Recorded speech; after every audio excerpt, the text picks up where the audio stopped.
Yeah, my name's Lawrie Given. I come from Toronto, Ontario, Canada. Born and raised in a family that went to church, but nothing stuck.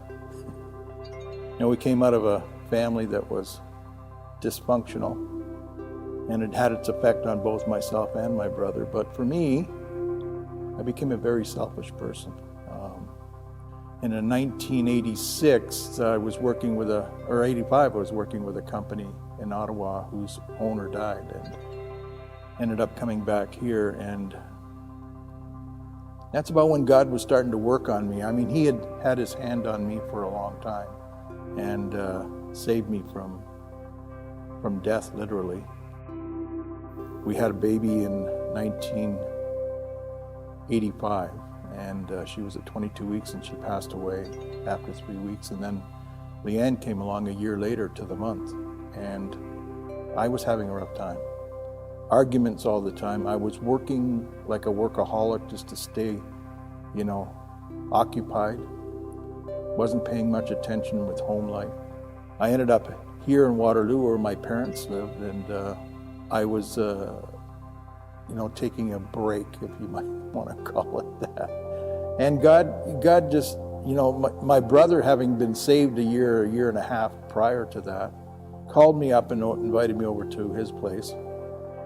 And he said, I need Jesus. And so I said this, they both prayed, he and his best friend, Dwayne, they prayed for me, and I got down on my knees. And I remember the day specifically.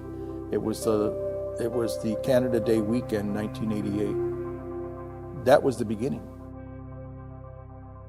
Over the next 12 years, 14 years, I think, God started taking things away, He did grab a hold of me, and it came during immersion baptism at a place where I was boarding. On that day, I remember it was October the 20th in 2010. And it's like, how many years since I said that prayer, And it just and I was amazed. I just absolutely incredible.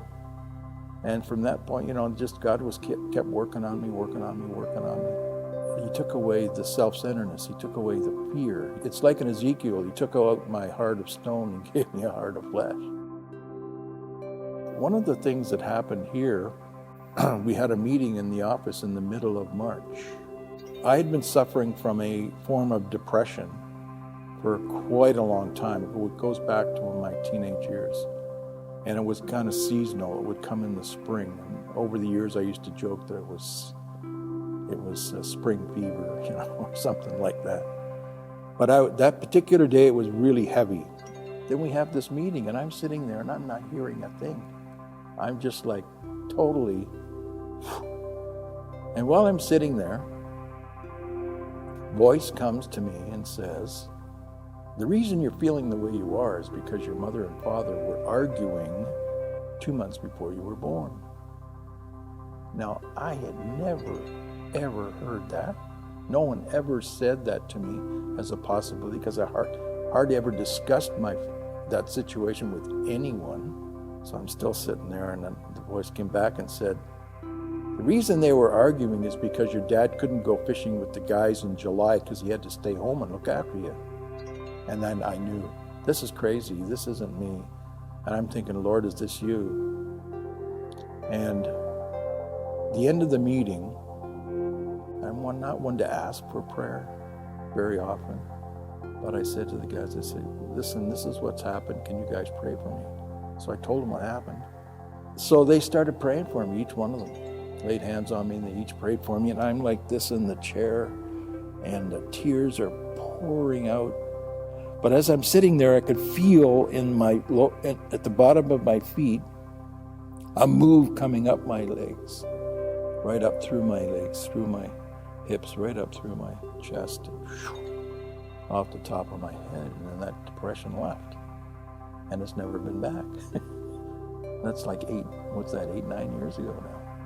We saw many things like that happen. And when I went to India, it's amazing what God did through my brother and I prayed for a woman who was blind in one eye, also had leprosy in her hands and so forth. And she was more concerned about her seeing than she was about her hands. So I asked would you like me to pray for your eye? And it was her right eye, and so I put my left hand up, my thumb, and I said, may I lay hands? And she said, I had an interpreter, and she said, yes. So I just laid my thumb on her eye gently and prayed, and sight came to her eye. And there was a couple standing over here kind of thing, and they were Hindu because they had the dots on their forehead, and they're standing there and their eyes are wide open, big smile on his face, and watching what's going on. And I said to the interpreter, I said, who are they? And they said, they're amazed at what's happening. And I said, ask them if they want to know Jesus. And he asked them, and they said, yes. So they came over and we prayed, and they accepted Jesus right on the spot. Crazy stuff. And I think it's all because I allowed myself to be open to whatever God wanted to do.